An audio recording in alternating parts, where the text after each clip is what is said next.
What's up, everybody? Thank you so much for listening. I wanted to put this in the top of the show. Make sure you subscribe on Patreon, patreon.com/Brennan Tassif. Check out the merch store at brennantcomedy.com to get your ex-drinking buddy merch. Subscribe, rate, and review wherever you listen to podcasts. As always, we're coming to you live from Gotham Production Studios, and I hope you enjoy the episode. Grab me a beer and grab me a coke. We bout to sit for an hour, bullshit and tell jokes. And please don't mix it up, cause he done sobered up. Brennan T Comedy on your social media feeds. And Brennan Tassif is your ex-drinking buddy. Brennan Tassif is your ex-drinking buddy. Brennan Tassif is your ex-drinking buddy. Brennan Tassif is your ex-drinking buddy. What is up, everybody? Welcome into another edition of Brennan Tassif is your ex-drinking buddy. I'm your host, Brennan Tassif. If you're new to the program, quick rundown of the show.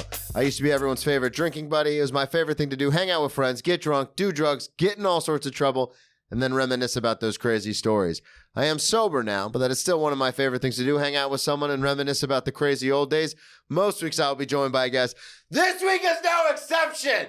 All the way from New York City, Sharief Johnson. Let's go! I'm hyped. What up, dude? What's up, bro? How you doing, man? Good, man. How are you? Good, man. Thank you for having me, Of course. Thanks for coming on. Before we get too far in anything, plug everything up front. Social media. This will come out Monday, so any shows you have coming up next week or later on in the month, just let everybody know where they can find you. So check this out, man. It's your boy, Sharief Johnson. I'm not from here. I just get it done here. Nah, y'all can follow...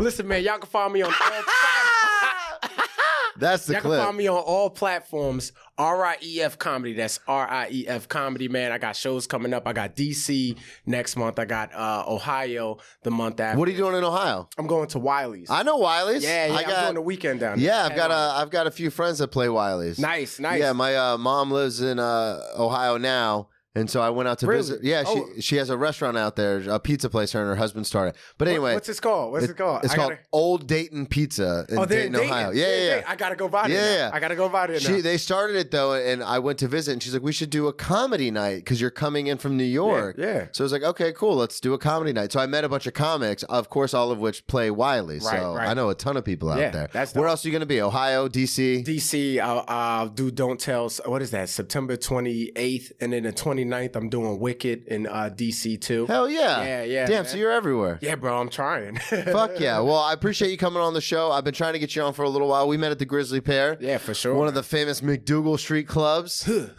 did. Thank you. I wanted to get to know you. I wanted the listeners, since it is your first time on the show, like a couple of questions I always ask every guest when it's their first time on the show is, are you originally from New York? No, I'm originally from. So I grew Let's get into it. That's what it's for. Let's do it. So I grew up in Georgia half my life. Dublin, Georgia. Dublin, Georgia is the sticks of Georgia, bro. Yeah, it is, bro. It's funny because most hell yeah, boy. Except when they say boy, you know what that means. Yeah. You know what the hell that means. It's not that kind of boy. No. It's different down there. Yeah. Confederate flag. Dude, I'm from Florida. I understand. It's different. But I grew up in Dublin, Georgia, which is like 2 hours from Jacksonville. Yeah, my mom still lives down there. Everything, yeah. So yeah, we close for. I know where Dublin is. Yeah, bro. It's nobody knows Dublin. Yeah. if you know. Well, Dublin. we used to do shows, Savannah, Richmond. What is it? Fucking. There's another one. I can't remember the name. Probably Macon. Yeah, Macon. We did shows at. Yeah, we did shows all in that area. The city area. So you got Macon, Savannah. You have Augusta. Yeah. That would probably be it. That's like that southeast kind of run. Yeah. So you grew up in Georgia, and then you said half your life. So how old were you when you left there? So I came up here going either 12, 13. I think I was like 13 years old. Okay, what brought you up here? So my mom went through a hard time, right? Okay. She was on drugs, right? Long story short, she went through a hard time where she had to give us up, and my aunt took custody of us. And your aunt was up here? Yeah, my aunt was in Jersey. So I moved to Bayonne originally when I first came up here, and then we moved to Elizabeth, and that's where I spent like more time. I spent most of my, teenage years, I would say, in Elizabeth compared to Bayonne. Bayonne, I was there from like 13, 16, I think it was. Okay. So 3 years I was there.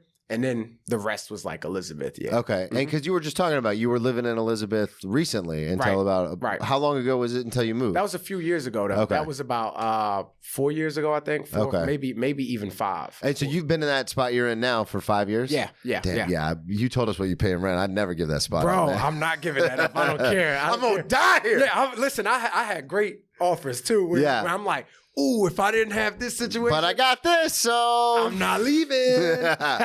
So how did you get into stand-up? Coming from Georgia and then into Jersey, how did you even find...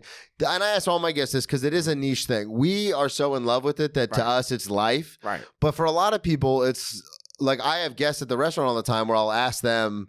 I'll be like, oh, I do comedy. And they'll be like, oh, we love comedy. And I'll go, who's your favorite comic? And they'll be like, Robin Williams or Eddie Murphy. And I'm like, yeah, everybody fucking says that. Yeah. But for you, how did you even find stand-up? Like, how did you find it even as an art form? So what made me get into stand-up was, I'll never forget this. I was probably in college, like 18. I've always been class clown. Yeah. Family love me, having me over. I'm the guy people want to be around.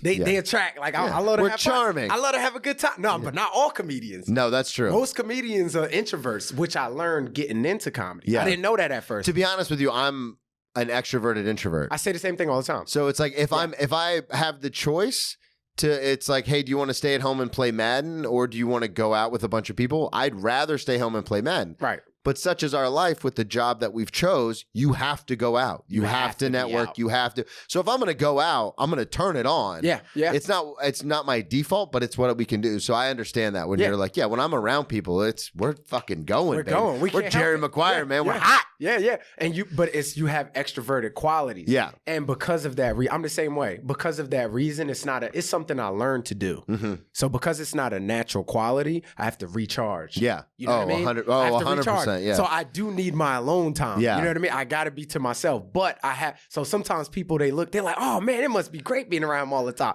Nope. Not all the time. Just as my girlfriend. There are some times where I'm like, leave me alone. Yeah, exactly. Yo, I hissed at my girlfriend last night for no reason, bro. I was like, what am I doing? I'm like She was like, did you hiss at me? Well, I'm trying to recharge, all right? I'm recharging. I don't want to be rubbed on. Don't touch me. Honestly, and this might sound crazy to some of the listeners, but honestly, there are times Tracy, my girlfriend, I love her very much, but there'll be times where she'll be like, babe, and like she'll just like, and I'll be like, stop it. Yeah, no, for real. And it it's doesn't like, sound crazy. Why am I like so resistant to love? And it's like, oh, because I just want to be like alone at certain points. Yeah. So you're the same way. Absolutely. 100%, 1,000%. We have to, you got to understand, well, what we do, again, we're naturally introverted with extrovert qualities, right? So when you're out a lot, we're out most of the time. All the time, yeah. We're out all the time. That's our life. So when we're in, we finally got that little space to ourselves. Yep. And then she comes intruding on it. Get off me. This interloper has arrived. You're selfish because you won't let me be selfish. You're selfish because I want to be selfish. So how did you said you'll never forget. How did you find stand-up? So I'll never forget, people will always say to me, oh man, you should do comedy, everything. Yeah. But I never took it serious, honestly. I never thought of doing comedy until I was staying with my cousin at a time. I was about 19, I believe. I was staying with her in Newark, Jersey, and she had a boyfriend. Her boyfriend was this Haitian guy. I'll never forget. Now, Will Savins. Yeah, might be his cousin. But I'll never forget with Haitians, though, like from being around their culture, I know they don't believe in dreams at all. Like, not saying they don't. They're just like the typical person who comes over here, engineer, doctor. They don't work your ass off, do your job, right. Yeah. And this guy kept saying to me, you are so funny. I will be your manager. And at first, I'm playing around and I'm laughing. That might be African, but whatever. It doesn't matter. Either way. I'm not even going to touch that. I will touch it. But I'll never forget him saying to me, man, like, I want to be your manager. And he actually took me to an open mic and signed me up. Like, he was serious. Oh, so he really took it upon himself to be like, we're doing this. He was like, yo, like, I'm your manager. And he was looking up things on how, and it scared me. How long ago was this? You said when you were 19? I was 19. So that was like... No, but check this out. So we go to now this is what's crazy. We go to the open mic. Okay. Right? Which And open mic was it? It was in Washington. It was in Newark, New Jersey on Washington Street or something like that, right? We go there. I didn't even know they had mics in Jersey. Dude, me neither. At that Well, I've never been to a mic in your Newark manager. since. Your manager knew. This is what happens when you have Haitian managers. You go to places that resemble Little Haiti.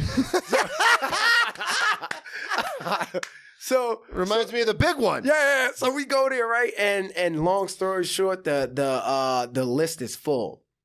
Okay. And they didn't tell me until I sat through almost everybody, and they were like, we're not going to be able to get you up. So I ended up not getting on. Oh shit. We leave there. They break up. Yeah. My cousin and her boyfriend ended up breaking up. It's almost like I feel responsible now that I'm telling the story. Now that you're talking about it. I feel a little responsible. But they end up breaking up over whatever. And I was terrified. Honestly, even though he was taking me, I felt more like I was being pulled there than I actually had courage. So I'll just a couple of questions just to interrupt. So when you say he was taking you there, how many different? Because you had only mentioned the one mic. That's the only one. That's the only. But he had signed up. Other ones. But this that's what I was going to ask. Okay, so and is he? At this point, because we've seen this being in the business and now living in New York and everything, it's like we've seen different kinds of managers. There's the nurturing kind, there's the protective kind, there's the buddy kind, like from Entourage, there's the fucking sleazeball kind. So in your, like, when this is happening, are you thinking like, oh, like as a 19-year-old kid, are you like, oh, this guy's my manager and I'm going to do comedy? Or are you very much like, because you had mentioned you felt being pulled, are you very much like, this is kind of sketchy? So check this out. You're talking about a 19-year-old kid who hadn't lived with his mother since 12, right? Yeah. Haven't lived with my father either, right? Mm-hmm. So that's really a 19-year-old kid like, whoa, there's a man. Oh, yeah. In my life, like, yeah. Big pause. Man, there's a man taking interest and really believing in me. Yeah. So it kind of did something to me where I went, oh, snap, like this must be, this like, it just made me shift my whole outlook on what I could possibly do because I never took it serious. Yeah, well, it's a different thing when people believe in you. Yeah, it's scary. I had a comic a couple weeks ago. I was at the Cellar just eating, and a comic came up to me, and he tours. He's a younger cat, but he tours and stuff. And he came up to me, and he was like, "Hey, man, are you going to be at this open mic on this day?" And I was like, "I don't know. I might have to work." And he goes, "Well, I've got this joke that I'm working on, and I really value like your joke writing skill and stuff." Wow. He's like, "I'd really like you to see it and give me some pointers." But what you're saying, and to have someone like believe in you, to say that to you, like I've been doing comedy 12 years, and I was like, I'm not crying, you're crying. Like, I was like, really? And he was like, yeah, man. And I was like, fuck, dude. Yeah. So I completely understand when you're like, I can see why he valued your opinion. Yeah, man. Nah, we're gonna throw that out my own just horn. in case the listeners don't know. He's dope. To have someone, I wouldn't sit here. That's true. That's true. Yeah. That's how we get people in here. Birds of a feather. To have someone really believe in you, that kind of flipped the switch where you're like, oh shit, maybe I can do this. Yeah. So what happened? Did you end up going to other? Check this out. I end up not. They broke up. Yeah. I end up not doing it. Right. Mm-hmm. And no kidding. Like I felt more a sigh of relief that they broke up. Yeah. Because he was bringing me, and I was telling him I'm not afraid. Right. Like that's why. Like I was like, yeah, no, I'm good. I'm gonna kill it. But inside, I'm freaking out, bro. Like, yo, I've seen a lot of things in my lifetime, bro. Things but nothing scared me for some reason, like doing this. Yeah. Where I was like, oh my God, yo. So when they broke up, I was like, oh God, dodge the bullet. There is a God, ain't it? Yeah. But it bothered me. I didn't start comedy until I was 22. So you waited 3 years after that. But when I tell you, it bothered me every day, dude. Every day. I literally wrote, like I still have a computer where I wrote down all these jokes or whatever. Yeah. And I would just write them every day. And I'd be like, what the hell am I doing? Yeah. You know, like I'm not going to go. I was telling myself I'm not going to go up and do it. But I would still go write it, think about it, write it every day. It was like a thought in my head that would bother me. Yeah. And so what happened? What pushed you over the edge to do it? So what happened was I'm in school. I'm at Keene University. I'm at Keene. This is my junior year. I was playing football, I believe. Oh, I think it was Keene. I was at Keene at the time. Yeah. Either way, maybe a year before that. But I just remember being in playing football and I got depressed.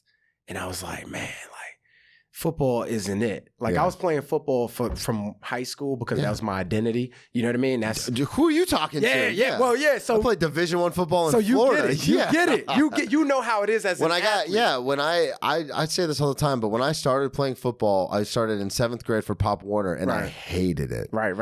Because I didn't hit my growth spurt till I was a senior in high school, so I was just getting the shit kicked out of me. Dang, they was tearing you. And I was especially Florida. Yeah, my dad's from the Midwest though, in Florida, or excuse me, my dad's from the Midwest, and football was like king in Ohio and stuff. Yeah. So then I was raised in Florida, but he was like, "You're gonna play football. And I was like, "Yeah, I'm gonna. Of course, I'm gonna play football." For sure. And then I started playing, and I didn't like it. And then when I got into high school and got better, I was like, "Oh, this is fun now." Right. And I did it all the way up until the middle of my sophomore year of college. Right. And then I got my 8th concussion, and they're like, "You can't play anymore." Oh. And that's when I was like, "Oh shit." Oh, I thought that was you. My bad. Let's turn this off. But you got your 9th concussion. I got my 8th concussion, and then that's when they're like, "You can't play anymore." And that's exactly that feeling you're talking about, where it was like, "But I'm a football player." Right. And it was like, "What do you mean I'm not going to do?" So for you were playing in college, and you were like, "No, this isn't." Bro, I'll never, in the middle of practice. You just like. I remember being depressed, bro. Like, literally, you know, like how usually when you're a passionate player, because I always play with passion. Yeah. Football and comedy, you got to do with passion. 100%. You can't, these are two That's why things. there's so many athletes that transition into comedy. You cannot do these two things without passion. Yeah. Otherwise, you're gonna die. or you'll just quit. Or you're gonna get slaughtered by a crowd, or you're gonna get slaughtered by a team, whatever it is. Every time I go up on stage and it's a rough crowd, I always think of the remember the Titans quote, Coach Doc Boone. Strong side. Well, left side. Strong side. When he goes, we kind of could resemble. Yeah, I'm Gary Bertier. Yeah, let's go, dog. I wore number 42. What? Yeah, Never. for Gary Bertier. See, I wore 22. Oh, you had to be 81. Julius Campbell. Yeah. I've seen that movie too much, but. There's that scene where they're doing the up downs, and he's like, "Will you ever quit?" And they're like, "No, we want some more. We want some more." And whenever I'm on stage or like about to go up, and there's like a rough crowd or someone's heckling, I just think of that line in my head. I'm like, "Let's fucking go, dude. Yeah. Let's go." I just get hyped. Word. Because it's the same as an athlete. It's the same kind of thing. Or it's 100%. like, I'm not gonna not go. Right. Just like in a game, it's like I'm not gonna not play. Yeah. So we'll deal with it. And it's bring it. Yeah. You know what I mean? Fuck It's like yeah. it's like, all right, this is the toughest crowd. I want to face you. Let's go. Yeah. Let's That's go. why we moved to that's why I moved to New York. That's why you do comedy in New York. It's like let's put it on all Madden mode. And Let's go. Even speaking of New York, the first place I ever did stand up, ironically, was New York. Oh yeah? Yeah. So how'd you get there? So how I got there was That was so professional what you just did. it was, right? You see how I brought that I shouldn't have stopped the show to call it out, but that needed some I got a little training. You were like, speaking of New York, actually. Yeah, speaking of funny New York, story. Funny story. Transition. Bow. Bang. So, but how that even happened was it bothered me. I'm in practice. I'm sad or whatever. I'm with my girl at the time, right? So what happens in practice? Dude, I remember. Did you just like take your helmet off and walk off? No, I didn't. I wanted to. Yeah. I wanted to, but I'm just. Where's Sharief going? Yeah, I wanted to. Because they saw me like, you know, it's passion. You run around, everything. 22, you play corner? Yeah. I play corner, I play safety. That was based on the number, nothing else. And I'm like, Don't need my I listeners remember being like, yeah, this isn't, I just don't like this. Yeah. I didn't like it. And they were like, come on, Johnson, what's up? What's wrong with you? And I'm just like, You're having an existential I'm doing crisis. Drills, all sad. It's the saddest back pedal you ever seen in your life. Look, what's wrong with you? They're like, Just Johnson. life, I They're guess. like, hit him, Johnson. Are you okay? Because I'm not. I'm sad out there. Something's wrong, man. And I remember, for whatever, again, it bothered me again in the back of my head. Something's like, yo, you got to do stand-up. Like, because that's what I love. Even when I was in football, I'm making people laugh. Yeah, that's what people look for, the personality in me, where they like, man, come on, you're not acting like yourself. Mm-hmm. So I've always been me. And whenever I stopped acting like me, it felt wrong. Mm-hmm. And I was like, I know what I am, whatever I am, right? I didn't know what I was, but I knew whatever I was supposed to be wasn't supposed to be on the football field. Yeah. I just knew in that, whatever it was in that moment, I went, this isn't it. This isn't where I'm going to be me. And it felt sad because I was mid-season. Yeah. And I remember going... Yeah, take us through it. What happened? I remember going like, just sitting on the field. Like I was going through that practice was shitty. That was a bad practice. It was a bad practice. It wasn't good, man. But I remember finishing the practice and saying to myself, like, you know what? Even though you don't want to be here, just finish strong. Mm-hmm. I didn't know I wanted to do comedy at that point. Yeah. But I knew I didn't want to be there. But I started something. You so I got was to like, finish it, yeah. Gotta finish. And it was the best thing that happened too, because I learned so much throughout that season. So you ended up playing the rest of the season? I played the rest of the season. Okay. I didn't quit. I'm not a quitter, bro. Yeah, we don't. Yeah, we don't do that. That's not in me, dog. Sorry. I ain't built off no bitch. Sorry. It's the weird thing because like no bitch in me. I'll talk to people about it. Like I'll be like, I have to curse too. By the way, I've been talking. You can fucking say whatever you want. Oh yeah. I've been. We don't have any sponsors. Fucking yeah. We run this. We run this all on our own. We're a fucking pirate ship. Yeah. Welcome to Death Row. But it's interesting you say that because, like, I'll tell people, okay, today's my day off from the restaurant. Right. I have 3 open mics to hit, a podcast to record, and then I have either spots or I have to go to the cellar or the stand and hang and like, you know, meet up with people, network, whatever the fuck you want to call it. Right. I always just say hang because network sounds so dirty. It does. It does. Yeah. But I mean, it's the same thing. But it is 100%. But people will be like, you don't, but I'll be like, I'm stressed. I have so much going on. And they go, you don't have to do those things. Like you're off from your actual job that pays your bills. They don't get it. And I'm just like, they don't get it. I'm like, no, I have to do those things. Bro, I've gotten in arguments with my girl about that, bro. Yeah. Where like now at this point, like me and my girl, a lot, we've been together. She was there. She's the one who actually like, I would give her responsibility as far as like the one who convinced me to actually take the jump. To go? Yeah. Because I remember when I sat and thought about it, like 3 years, obviously. Yeah. And I remember I went to my aunt who raised me. She's the one who raised me, and I went to her, and I was like, you know, and I was excited because for whatever reason, I built up the confidence to do it. Is this after you? Is this after the season? After the season. So after the season, what did you do? Did you just tell the coach you weren't going to come back, or? I didn't tell them that. No, I didn't tell them that. I just didn't come back. That's what ended up happening. But yeah, so we didn't quit. We just don't show back. No. I mean, I finished the season. No, I know.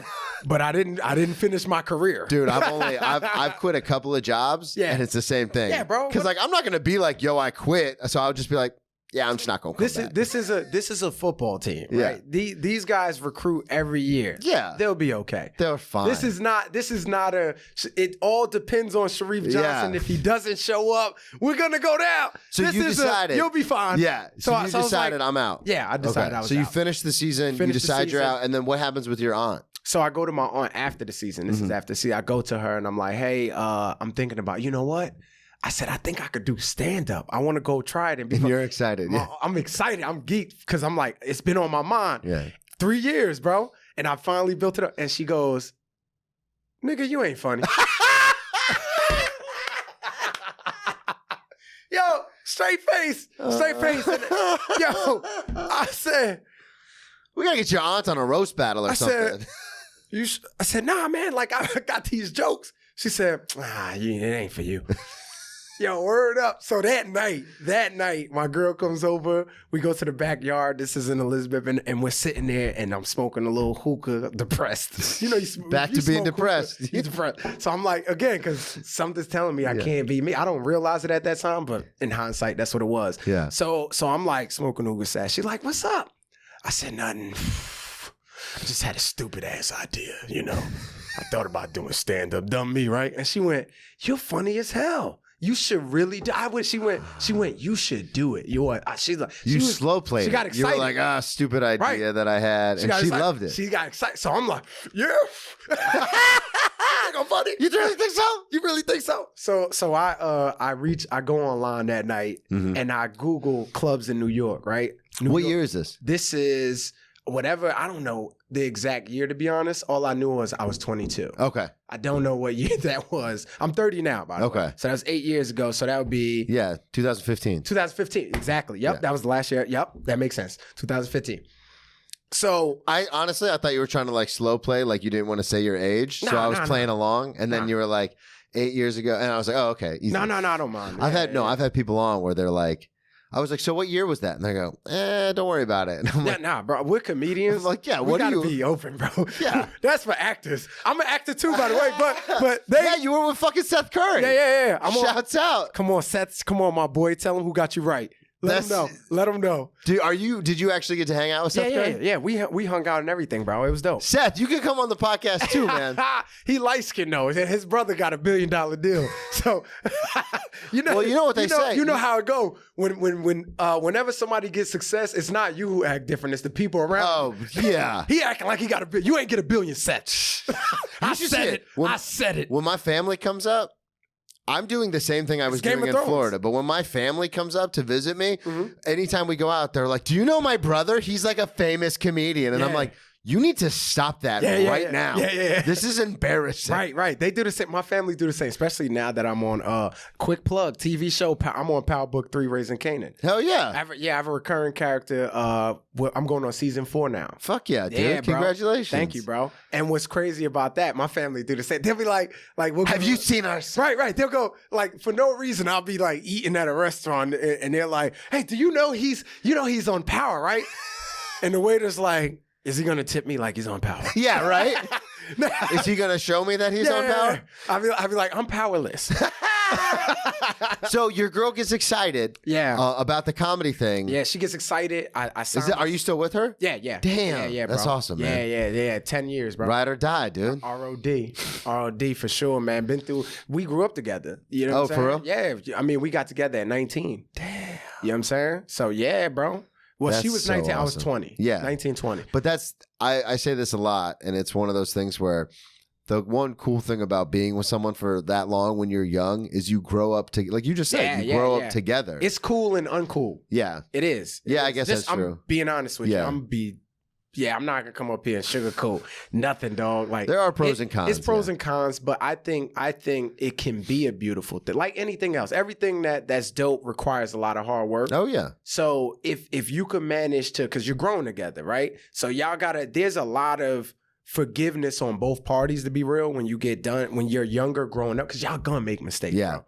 You're gonna make, and you're 20. Yeah, you're gonna both. It's gonna happen. So there's things that happen there where it's like, especially in our society today, it's hard to forgive because you could just easily swipe a motherfucker. Yeah, you know what I'm saying? So fuck this, I'm out. Word. But I feel like if you create that contract, and it's crazy too because a heart contracts like that, right? So you got to constantly come back together. Like it works a lot like a heart. He's also a poet, ladies and gentlemen. I'm very deep.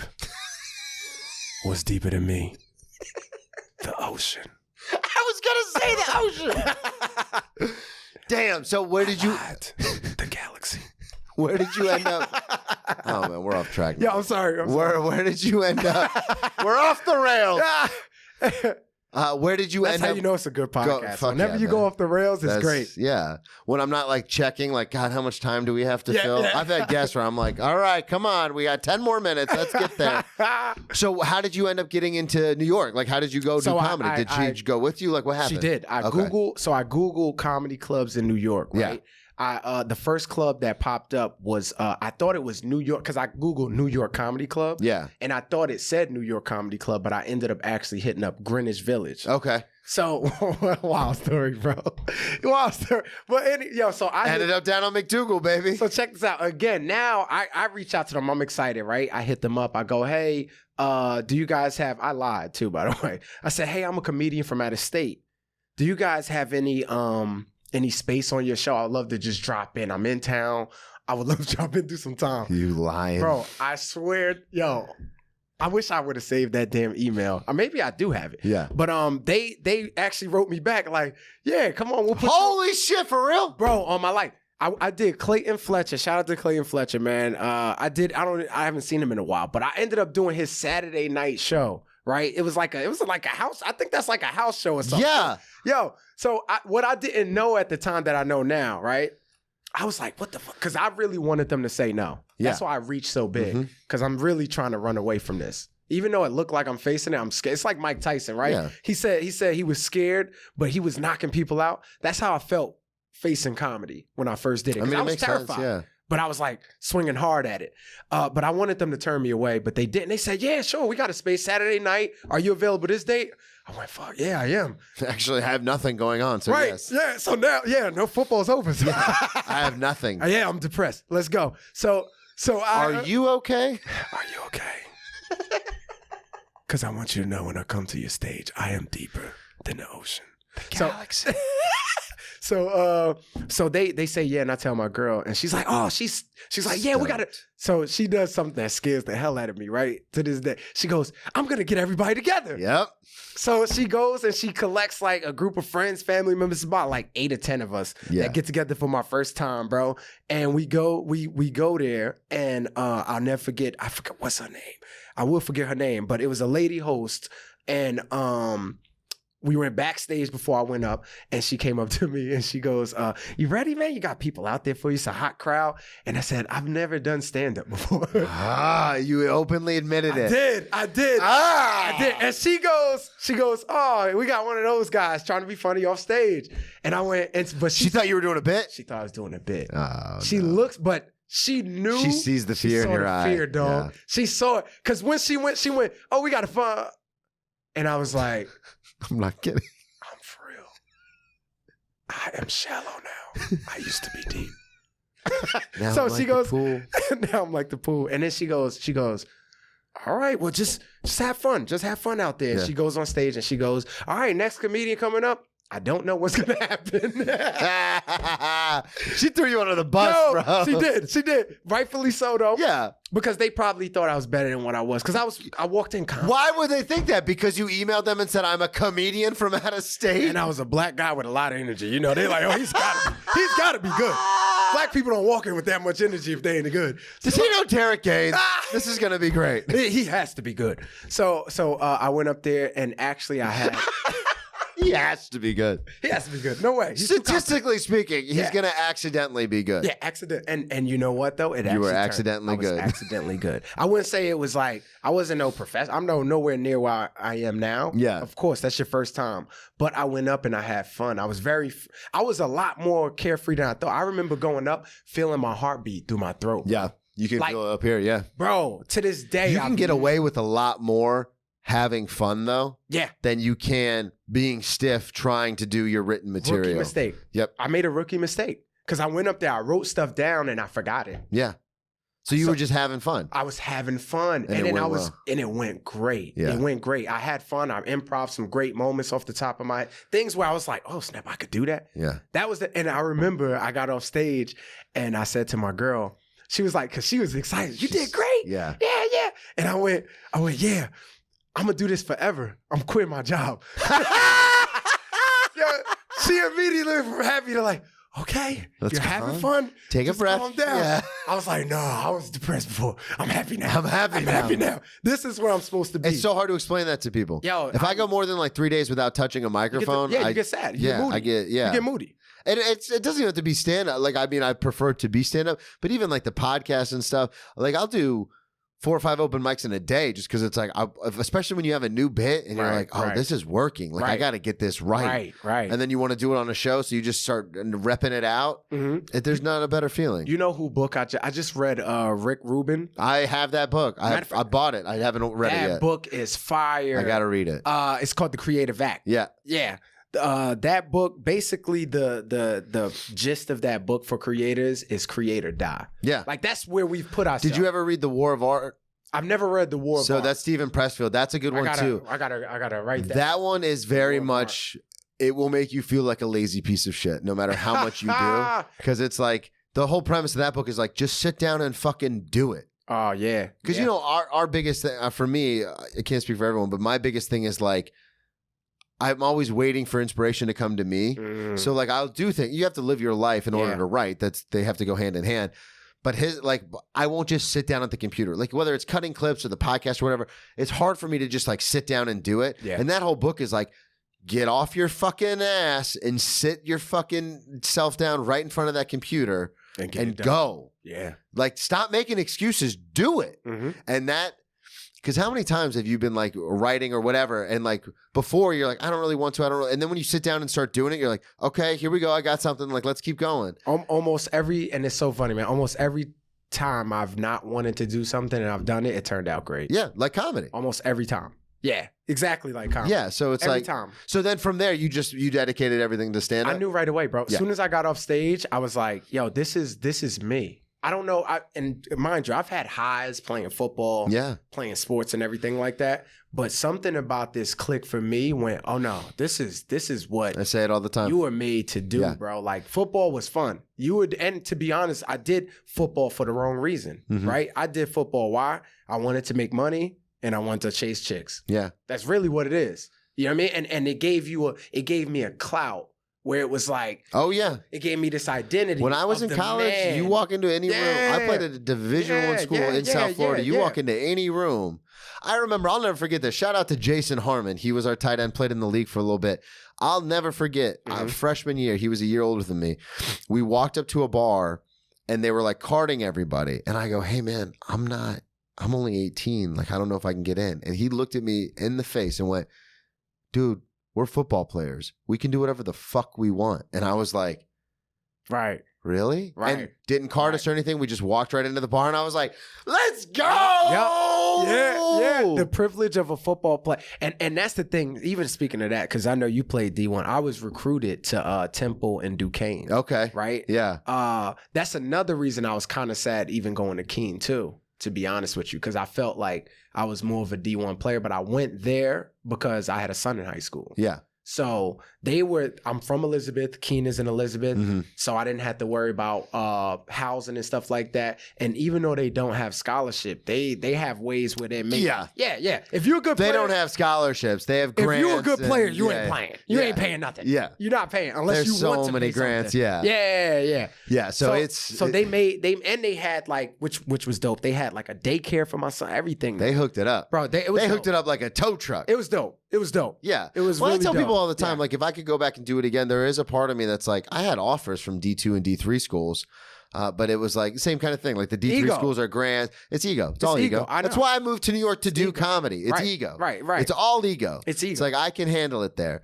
So so that's how you got into comedy. I wanted to kind of pivot to some of the ex-drinking buddy stories. Let's get there. So when did you moved to the Northeast when you're 12? Yeah. So when did you start like drinking and partying and like in high school? Were you like super pop? You were playing football. Yeah, I was pretty popular. Bro. Yeah, bro. I was one. I mean, I had a kid in high school, bro. Yeah. I was getting ass. That means he's out there fucking. I was getting ass. Asses. Is it? Well, women's asses. Let me go ahead and clear that up. Earlier you said a man liked you and that got you excited. Now you're talking about asses. It did. But so how old were you when you had your son? You were 17. That's what I thought. Because you talk about it on stage. Yeah, 16 when I found out she was pregnant. 17 when he came out. So I was in like a junior. Around junior year, going into senior year. Damn. My whole senior year, graduated with my son. For real? Yeah. It is. But here's the thing. In hindsight, it's sick, right? Like I'm like, dang, I feel proud that I did that. You're gonna be able to experience most of your son's life, right? But in that moment, though, it was very embarrassing. It was embarrassing, bro. Like I used to like, I'm just being real. It was embarrassing having. I didn't like it. But my baby, she liked the attention and stuff like that. I didn't like that, bro. I could imagine it. How it would make you like. Shit, man, I get embarrassed when like dumb stuff happens, and I was embarrassed because you got to think about it, right? Like it's one thing, like it's cool, right? When everybody found out, like, oh, Sharief having, high school stuff. Oh, he's having sex with her, and you like, and people ask you, and you're like, you don't say yeah, but you go, I know what she smells like. You walk around like that, right? But now everybody know with this little kid, and all of a sudden, fucking ain't cool no more. Well, not only that, but there's this weird burden of responsibility. Right. Not weird burden, but that's overwhelming burden of responsibility. Because I've just from what you've talked about on stage and just in the times that we've hung out, you're a very good father. Yeah. Which is not an easy thing to accomplish at 17. At all. Hard, bro. Yeah. Hard as hell. I have the joke where I say, I love my son like I wanted him, Yeah. I was knocked over the microphone. Because it's so real, bro. I remember praying to God, right? Like I remember when I found, she was like, I'm pregnant and stuff like that. And check this. I got to be openly honest. Yeah. In high school, I wanted her to get an abortion. Yeah. I did. Because I'm a football player. That's how you're 16. And I'm 16. I'm a kid. Yeah. So I'm like, man, like I want to get an abortion. So check this out. I convinced her to get an abortion, right? Mhm. I'll never forget this. I convinced her to get an abortion. And then my aunt gets on the phone with Aunt her. that said you're not funny. Yeah, this one. She's been fucking with me for a long time. Now that I think about this. She's been fucking with me. She had it out for you for a minute. I'm gonna get you, girl. So she gets on the phone with her. My aunt. Now this is. Let me rewind real quick. How my aunt found out. I'm sitting in the chair, right, and I'm like miserable. I'm just again kind of how I was on the football field, like this. And I no lie, my aunt goes, "You got somebody pregnant, huh?" I said, "Yeah, I did." She just knew. She goes, "Call her up on the phone. Everything's gonna be all right." Now, the reason I tell you that context is because I had convinced her we were going to get the abortion. Yeah. Right? So I was still sad, but I wasn't going to be happy till it was done, right? Yeah. Got to finish the job. I'm sorry, son, but I thought of this. I'm not a quitter. I'm not a quitter. But I'm gonna kill her. Nah, so she goes, put her on the phone or whatever. So she gets on the phone with her. I'm thinking my aunt's gonna say, because the way she said it was like, this isn't gonna be tolerable. So I'm like, don't worry, I already convinced her, but you could talk to her. Chill out. Yeah. She gets on the phone with her. She's like, hey, how you doing? How you feeling? I heard you're pregnant. And my baby mother goes, yeah, I am. And she goes, yeah, but I'm thinking about getting an abortion. And my aunt goes, well, I don't really believe in abortions. And I hear on the phone, I was telling him the same thing. I don't believe. I fell out this chair. I said, all my hard work down the drain. She had you marked, dude. Mark, bro. I said, fuck. And I went to the shower that night. It's funny you say that because I don't believe in them either. And you're like, what the fuck is happening? I said, I had it all figured out. I masterminded this. I'm fucked. So I went to the shower immediately. What did you do? I went to the shower while they were on the phone. I go in the shower, take the saddest shower, and I start praying to God. I remember this prayer. I go, God. I said, God, please, I don't want you to kill a baby, but I need one of the miracles I read about.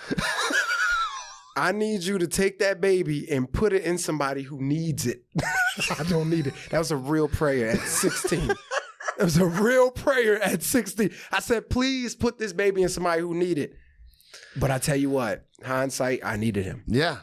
100%. It sounds weird, but for what I was going through and the path I was on, I would have played football. I would have done other things, but I was doing a lot worse things. Yeah. And a baby makes you grow up fast. Well, and you still were able to do that. Like, you still played football. I still played football. Yeah. Thanks to my aunt. Thanks to you, because you need a support system. Oh, right? Yeah. I couldn't imagine. Yeah, bro. What? Yo, it was, you want to know what made me start drinking? So what did you drink in high school before all of this happened? Not really. No, okay. No, I wasn't like a heavy drinker. So you were like the fun guy, but you weren't like out there getting fucked up. Right. Okay. Like people, I drunk a little. Before then I did drink a little. Yeah. But I wasn't a heavy drinker. Do you remember the first time you ever drank? Yeah. I remember I drank E&J. This is black shit. Yo, fuck you. I grew up in Daytona. Don't tell me. You drunk E&J too? Dude, get out of here. Oh, shit. No, I don't usually hit it, but you know what? You from Florida. Come on, baby. You from Florida, though. We drank E&J, Four Loko, Old English. Come on. That's Florida, though. Yeah. Yeah, y'all, that's We're different. goons, man. I know. I tell people all the time. I got a joke about it. I'm not going to do it because it's inappropriate, but I got a joke about it. Yeah. I want to hear it. I'll tell you after. Yeah. I'm still worried about saying it on stage in certain rooms because you know how people can get. Yeah. Derek talks about it all the time. I see Derek at the stand a lot. And whenever he's on stage, because it's mostly white audiences at the stand, he's always like, you guys can laugh at this. Like, we're making jokes here. Right. So obviously in Florida, we have a lot of those kind of rooms where I guess I just forgot where the lines were because we were all having such a fun time. And then I'll do shows up here in Brooklyn and people are like, excuse me? And I'm like, oh, my bad. I thought we were joking. I thought we was all just having a good time. I thought we were kidding. Yeah. It's so funny what crowds try to pick their lines with. Yeah. You like it just makes where they get offended for other people. It's like, first of all, I've done those jokes in front of these people you're offended for. Right. They love them. Right. So I don't know what the fuck's going on here. Actually, they wrote them. So when did you have your first drink? How old were you? I had my first drink around 14. I would say. It was about 14, E&J. Yeah, I remember I drunk that with my friends. They're like, yeah, man, let's drink some. So this is 2 years living in Northeast. In Jersey. Okay. Yeah. was hanging out with some friends and they were like, yo, we gonna get with some girls, man. So Hell you gotta, that's the thing. That's what made me, that's what brought me. They're like, yeah, man, we gotta drink. And I'm like, drink? I'm like, I don't really drink. They're like, you never drunk before? I'm 14, bro. Yeah, I'm like, no, I have not. Nah, bro, I haven't. These motherfuckers are professionals. Yeah. Oh, don't worry. We got your dark liquor. You got your light. I'm like, there's dark and light liquor? Liquor segregated? Yeah. Oh, yeah. And rightfully so. I had to go from dark to light, man. The dark is the hangovers from the dark is fucking rough. It is. But I didn't know that. Yeah. I didn't know. Well, and when you're that young, it doesn't really matter. I'm talking about when I didn't get sober till I was 30. So, ooh, yeah. So, like in my late 20s, like I try to drink rum, and the next day I'd wake up and my body's like, "The fuck's wrong with you?" I haven't been drunk since it's been what was it? April 20th, my birthday this year. Okay. I was drunk. You got drunk? Yeah, I did. So what happened when you said that you weren't a heavy drinker then? What happened? Was it getting your baby mother's pregnant? So I wouldn't say, believe it or not, that wasn't what did it. Okay. What? Because in my mind, I feel like that would be like what made me actually, which you would think that, right? What actually made me start to become a heavy drinker was when I got a job behind King University, right? Because I'm playing football. Yeah. I have to work in the off season, right? Like I got to supply. So I remember that most of the football players, they would work for this company right behind the school. Okay. It was called Peerless Beverage. So it was a beer company. Okay. So I go there, right? I start working there in the summer times. At first I started off as a delivery guy. Yeah. And then I became a salesman because I started talking with these people. I'm like, they because the delivery guys, they'd be like, oh man, all the money's on the sales side. Yeah. So I was like, I need to get the fuck away. Well, you're charismatic too. Yeah. So I was it's like you said earlier, it's a learned thing, but you're good at it. So I'm like, all right, y'all telling me the money over here. But I was like, let me go talk to people over there. Yeah. So I go over there, start talking. The guys are like, you know what? They said the same thing. You're charismatic. Hey, we can see you over here. They get me a job in the sales side. This is what actually got me. Every when you work for a beer company, every Friday they have meetings where different brands come. Tastings, yeah. Right. So and we do it in the restaurant, yeah. Yeah, so but those things right there are dangerous. They'll sneak up on you. They don't seem like it, but they really, it's almost like turning somebody into a fiend slowly. Yeah. Because it's like, try this, and it's free, right? Yeah. Try this. It's fun. You're just having a couple of sips. Right, no big deal. Next thing you know, I go from trying it in the meetings to bringing cases home. Yeah, because you work for the company. Right. God. Now I'm bringing free cases home, Can't even right? think about that. And at first this is when I knew I kind of was like changing a little because I went from giving the cases away. I wasn't drinking like that. I would drink, but I wasn't a heavy drinker. I would give the cases away. Like, I don't want that. I don't really drink it like that. I went from that to one day, that case, I went to go deliver it to somebody and went, I'll take this one home. Damn. Yeah. But I didn't promise them then. Yeah. But I was like, nah, I'll take this home. So you realize, like, maybe I'll hang on to this. I'll hang on to it. So I started drinking, and that's what brought my habit. That's what I feel like made my habit go up, where I was like, oh. Yeah. Yeah. And then did you keep that going all through college, even after you left football and everything? Yeah. After I left football, I stayed with the sales job. Okay. Yeah. Was it really better money on the sales side? Yeah. You were fucking crushing it. I was. Yeah. I was, bro. I was. So it was better money. When did you, because you don't drink a lot now. No. When did you get everything under control? As it were.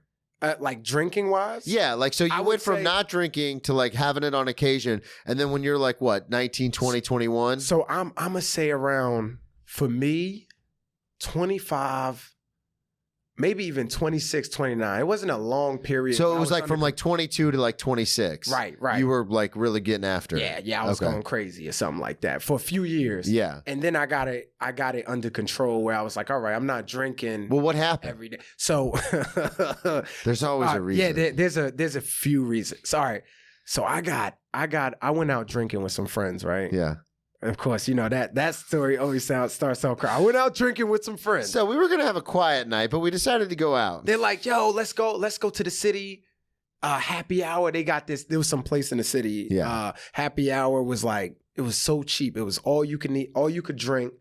mugs and stuff like that, beer mugs, all you can eat wings, and How much? Something, bro. It was like $30. Fuck you. For real? I'm not kidding, bro. Dude. It was wild. But it was only from 12 to 5. Yeah. Right? That's how they get people in the door, man. Yeah, so I'm like, all right, man, let's do it, whatever. So I go there, bro, and you're like a seasoned veteran at drinking at this point. You're like, let's go. Yeah, let's do it. I can handle my alcohol. I'm good. So I go there, and we're drinking, and next thing you know, bro, I black out, and I wake up. I wake up in the ambulance. Right? No. I wake up in the ambulance. Where is this at in the city? This is in the city. This is in the village somewhere. Okay, so it's in Manhattan. It's not It's like in in Manhattan. Astoria or It's in Brooklyn. Manhattan. It's actually in the It's city. Manhattan. It's in Manhattan. And I don't remember the name of the place because I haven't been since. Yeah. So You were only there half the time. Right. The other half you were gone. gone. Woke. I'm waking up. Right. I'm like, what happened? They like, man, you had a lot to drink. Blah blah blah. You're in the ambulance. In the ambulance. So I'm like, they're like, you had a lot to drink. We're gonna take you to the hospital. Everything's gonna be okay. And I just remember being like, oh, okay. And then they took me to the hospital. I get there and I wake up again. And when I wake up, my girl's walking towards me, angry, right? Now, mind you, I'm on the hospital bed with these. I remember I went out because I used to think I was cool as hell with these shades. I'm on the hospital bed with these Ray Charles shades. Not only do I look drunk, I look blind. Baby, I can explain. Baby, I'm on there. When she walk over, I don't want to see her. So she snatches the glasses off me. Well, you fucking did it. Like going off. And then her friend was with her. Her friend goes, Ash, like, calm down. Yeah. Come on, talk about it. He's been through a lot. He's been through a lot. He's not going to understand what you're saying. I remember her saying that. And I remember thinking, I understand what you're saying. And I thank you for the stuff. And thank you for your service. And thank you for your service, because she was going to kill me. Who was watching your son at this point? So my son was with his mother. Okay. I'm not with his mother. Okay. So No, yeah. Yeah, the timeline didn't add up. Yeah, We yeah. broke up young. Yeah, so 'cause me you and her said- broke up at 19. Yeah, and then 2 years. 2 years we was together. Okay, and then you met Ash when you were 20. Yeah, I knew Ash before I knew his mother. We was in high school. Yeah. Like, I went to high school with her too. I went off. Me and my son's mother broke up for like a couple months to a year. I went off doing my thing. Yeah, I was wilding. I had to. I was like, I felt locked down. So it felt like A son will do that. Yo, I felt like a lion who got captured in the zoo, and then somehow I got back to the wild. And man, Mufasa. Ryan Thomas told me when me and my ex broke up, I was talking to him about it, and I was like, yeah, it's weird because I'm so comfortable around women. Like, I'm just naturally flirtatious, I guess. Right. And I go, when I had a girlfriend, nobody cared. I was like, I feel kind of weird, though, now being single. He goes, Brennan, you are a tiger, and you were in a cage for a long time, and now the tiger's out. The tiger's out. Everybody's got to watch out You now. would date better. And you're, not for nothing, man, you're a comedian, bro. Yeah. If you can make them laugh, you can make them breakfast. I look at a comedian how a boxer is, right? Like, in a boxer in the street, they're licensed, right? They're not allowed to hit anybody in the street. A comedian should not be allowed to talk to me because you're a mental assassin. Yeah, let's you go. You are. Come You're on. like, and they don't know. They're just Strap it up. Let's They're go. letting us walk around with They this start weapon. giggling. Oh my God, you're so funny. Oh my God. Am I? Here comes the setup and the punchline. Really? Boom. You think I'm funny? Bam! Gotcha. Next thing you know, they laughing. Laughed them out they drawers. Laugh them out they drawers. It's so. It happens. It does. I've seen it. Yeah. I've done it. I used to wonder why, right? I would see, like, when I was young, and I was always me, the personality. Yeah. And I would see certain guys who would get, like, jealous or whatever around, like, with their girls. And I used to be like, why they acting like that? But now that we do, you get it. Like, Yeah. Like, when women, it is a certain laughter where they, like, let go and you're like, you know. And When I'm- you know in your head, you're like, I could fuck her. This happens. Yeah. So, Tracy, I love you. I know you're listening. Tracy, we keeping it real. This happens at the restaurant so often because I work in a swanky steakhouse and a lot of people come in on dates. And I do my regular spiel, but I'm a fucking comic. If I see the joke, I'm going to take it. Yeah. As long as it's appropriate, to an extent. You understand. Yeah. You know your But there are times where I'll just... Yeah. And the girl's like, oh my God. Yeah. And then her man is like, the fuck? And I'm like, all right. I didn't mean nothing by that. I didn't mean nothing by that, bro. I didn't mean nothing by that. Because it's like, yeah, bro, I can make her laugh. Yeah. Because that means you got her attention. Yeah. That's the main thing. They get mad, dude. I got you, and if you got their attention in their ear, right? Because to make somebody laugh, they have to listen. Well, it's the other thing too, where it's like, yeah, he might be able to buy you that Prada bag, right? But the feeling you feel when I make you genuinely laugh, you can't buy that. You can't buy that. You can't buy that. That's why I get so pretentious about comedy and so protective, because it's like one of those things where it's like we bring something that the world desperately needs. Right. And we can bring it to the darkest of places. For sure. Like, and that's why the comedy I do is about a lot of the sad, tragic shit that I went through, because it's like we can, and you same thing. You've got stories on stage where people, if you just said it out of context, people would be like, "What? Yeah. That's what happened." Yeah, but we turn it into jokes, and then people laugh, and it's like, "Gotcha." Right. I got jokes about like things that I didn't think I could make funny. Mm-hmm. In my personal life, I'm able to do on stage, bro. And we love that, bro. That's what we do. I go there with everything. I go there. I'm the same way. Yeah. What ended up happening at the hospital? So she comes to the hospital, she gets me. Yeah. And they actually told me, though, the hospital too, by the way, they went, you had a lot to drink, but somebody actually has slipped me a roofie. Oh, shit. Yeah, I got roofied, right? So that's how you blacked out. That's how I blacked out. Because you were like, I drink all the time. This is never, yeah. Bro, I literally was like, how the fuck did I get? I just couldn't. And what got me, it wasn't like I was taking shots. Yeah. You know what I mean? You were drinking beer, yeah. I was drinking beer, bro. It wasn't like, you know what I mean? So what are you, a little bitch? Word up. I can handle some wheat. The fuck? Some wheat? I've never heard it put like that. I can handle some barley. I can handle some barley. The fuck? So I'm like, yo, what happened, man? And I remember the nurse said, you had a lot to drink, but we did your test and it looks like somebody might have slipped you a roofie. And I went, what? And it brought me back to I know the moment it happened. Oh, so you remember what happened? I remember that because that was the moment I blacked out. Yeah. So we went to this place. It was like a beer pong thing or whatever. Like we was playing around. We had a table. It's a group of friends. We went out and it's so funny because my girl, she watched this. She gonna know. I will say this to anybody, right? Especially guys, right? Mm-hmm. If you got a woman who has your best interest, sort of like, and sometimes she's like your mom in a way where she's like telling you, don't do that. Watch out for this person. I say that all the time. Okay, mom. Yeah. You got to listen to her. Yeah. You got to listen to her. It doesn't feel good because the ego, right? Me as a man, I don't like to be told what to do. But sometimes we all need direction. Mm-hmm. You know what I'm saying? And she told me about a certain friend. And I remember that certain friend, we were there, right? And we accidentally switched drinks. I remember because I was drinking. I think at that time I used to drink Blue Moon. Okay. Right? And I remember he had a different drink. But our cups were close by. And I remember like we were playing. And I thought I had mine in the corner closest to me. Reach out, grab it, yeah. So I grab it and I drink and I went, that's not mine. And dudes, he looked at me like, that's my cup. Yeah. And he went, and I said, I thought we bromance. Fuck it. It is what it is, bro. We locked in, dog. We homies now. Yeah. We really bros. So, but that was the last thought. After that, damn. Now check this out. It gets worse. I get in the house, right? And I get home and this friend, right? My girl, she's mad at me.